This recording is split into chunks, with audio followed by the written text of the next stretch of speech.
Hey guys, welcome back to my channel, or welcome to my channel if you are new.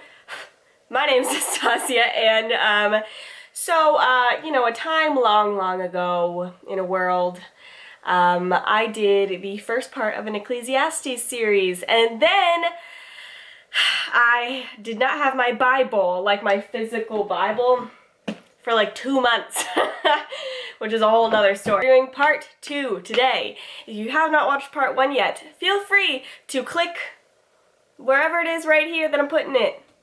And you can watch that first if you want. In the first one we did chapters 1 through 3. Today we are doing chapters 4 through 6. And so I'm going to be talking about that. And just like before, I'm kind of doing like a brief summary overview of the book.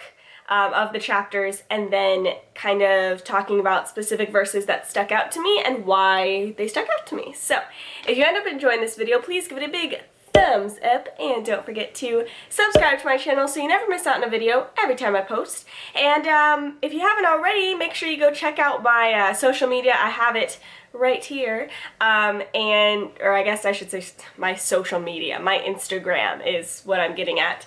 I post a ton of stuff that I don't post on YouTube specifically. I've been doing a daily devotional there on my story every day. Anyway, getting right into it, let's start with chapter 4 of Ecclesiastes. So if you have your Bible, open it up, or the Bible app, which is free, or just follow along. Okay, so starting in chapter 4, it's titled Evil Under the Sun, or at least my ESV version is titled that. And a lot of this chapter is talking about kind of the evil that comes out of meaningless strife and meaningless kind of work, which work is not bad, but when your heart's in the wrong place, it makes everything corrupt. And so that's kind of what chapter 4 is about. Verse 4, so chapter 4, verse 4 says, "Then I saw that all toil and all skill in work comes from a man's envy of his neighbor. This also is vanity and striving after wind." If you're doing something just because you're comparing yourself to someone else, maybe a friend, maybe an enemy, maybe somebody on Instagram, and let's take it as easy as like fitness. Like if you follow some like fitness gurus or something, and they have like washboard abs, and they look they have really great figures, and they work really hard for them. If you are only working that hard to look like them, to get the kind of boyfriend they have, or the kind of sponsorships they have, or the kind of attention that they get, or looks or whatever that they get from other people, if you're doing it just because you are have envy of your neighbor, then that's vanity and striving after wind. This one I also love. Verse 5, "The fool folds his hand and eats his own flesh." So this entire chapter is a lot about work and toil and just working hard and what that looks like versus striving for nothing. So on the other hand, if you are just sitting around woeing after yourself and just like, my life sucks, I'm just gonna be here and I'm just gonna watch Netflix and I'm just gonna forget about my life. No, like, you will be eating your own flesh, and what that means is not necessarily that you're gonna be homeless. I mean, I think that's a very literal way to say it. If you don't work, you don't eat. But also, like, the only person you're hurting is yourself. The only flesh you're eating is yourself, because you're not hurting anybody else by not working, you know? Then better is a handful of quietness than 2 hands full of toil.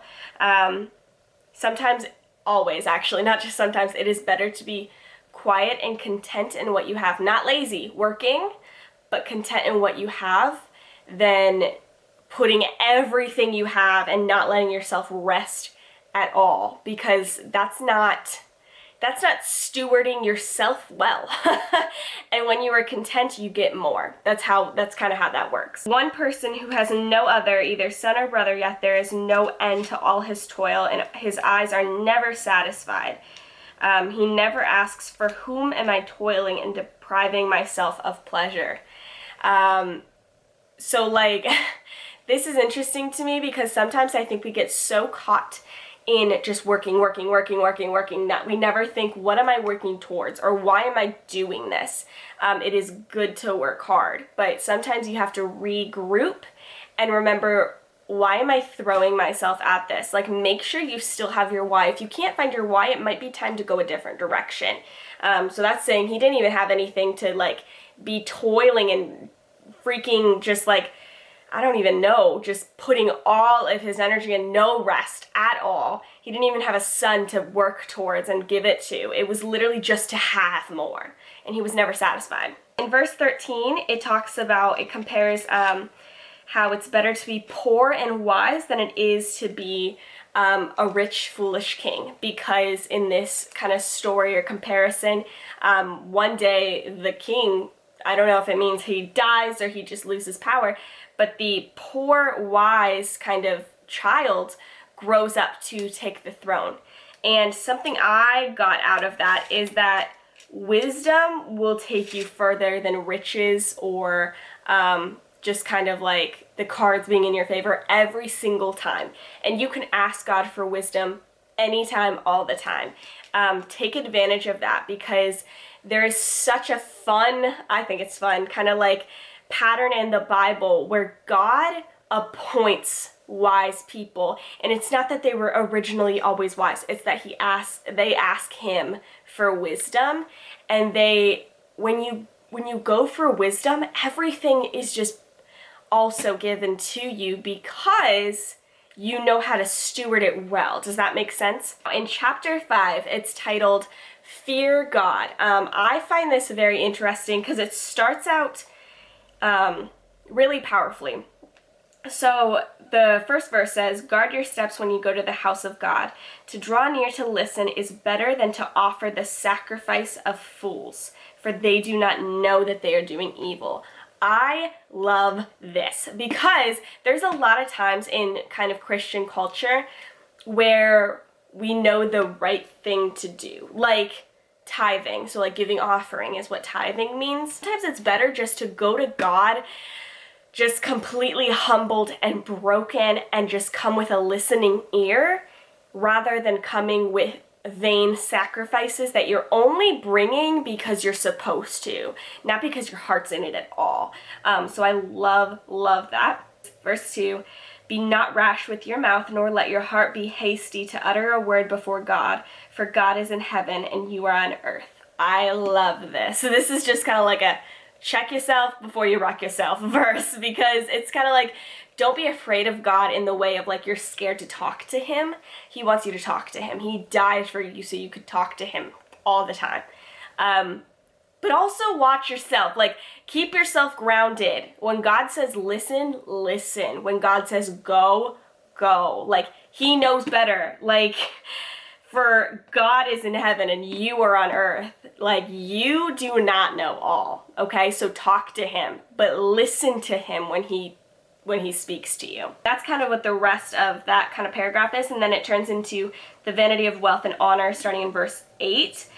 So it kind of talks about kind of oppressing the poor, and that unfortunately that's going to be normal in our culture forever, is that people in power are always going to take advantage of just other people in an evil way. That's how our world is, because no king is perfect but King Jesus.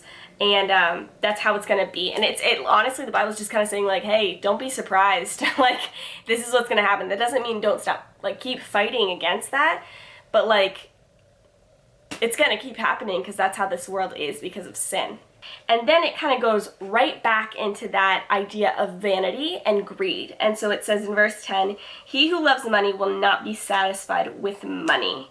I find this interesting because so many people misuse and kind of take out out of context. There's a verse that talks about money, and they say money is evil, or money is the root of evil, but it's not. It's the love of money that is the root of evil.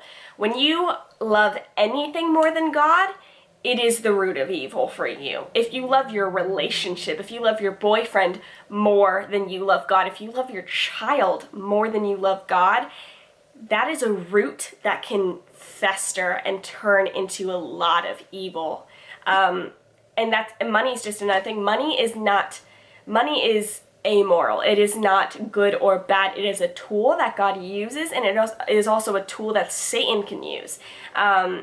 So because of that, like, I find it interesting. He who loves money will not be satisfied with money, because you have made money your God, and that God, which is not a real God, cannot live up to what your soul is craving. Your soul is craving its maker, and its maker is Jesus Christ. In verse 13, verse 14 and 14, it's talking about a father who had lots of money, lost it in a bad venture, and wasted all of his money away, never was able to enjoy it, and couldn't even provide for his own family.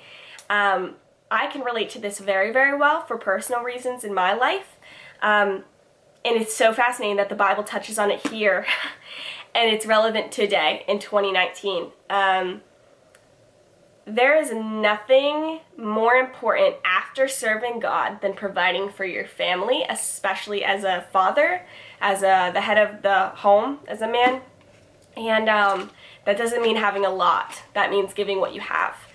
And the rest of that kind of paragraph talks about how the rest of his life was kind of awful, because when you can't steward the things God gives you well, you're not going to get more. It's not like he's like, well, I'm punishing you now. It's because you don't know how to steward it. It's going to all be, you're going to throw it all away. Verse 18, it says, "Behold, what I have seen to be good and fitting is to eat and drink and find enjoyment in all the toil with which one toils under the sun.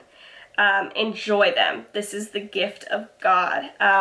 And this is kind of a turning point, because this whole thing is saying, it's not saying like don't enjoy the things of this earth, or that the things of this earth are all evil. No, like it's saying like, hey, when you work hard, it's okay to have nice things. It's okay to have a cool house. It's okay to, get fun things and go on vacations and stuff like that.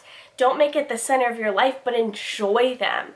Like, the point is, enjoy them. Don't always be striving for more and more and more and more and more, because then what's the point? You're never enjoying what you have. You're in the same place as the poor man, because you're always striving for more. Right, and in chapter 6, all of this was kind of very similar. I still obviously suggest reading it, but it's kind of talking about, if you are, if you're not content with life, it's better that you were never even born, because you're going to be even more miserable living and not really living than if you ever weren't born in the first place. And so it just really reiterates how important contentment is, which I cannot agree with more. "Whatever has come to be has already been named, and it is known what man is, and that he is not able to dispute with the one stronger than he." So I love this verse, because it's another one of those check yourself verses, because it's kind of like, it talks about the one who has everything's already been named. And who's it been named by? It's been named by the Creator, God of the universe.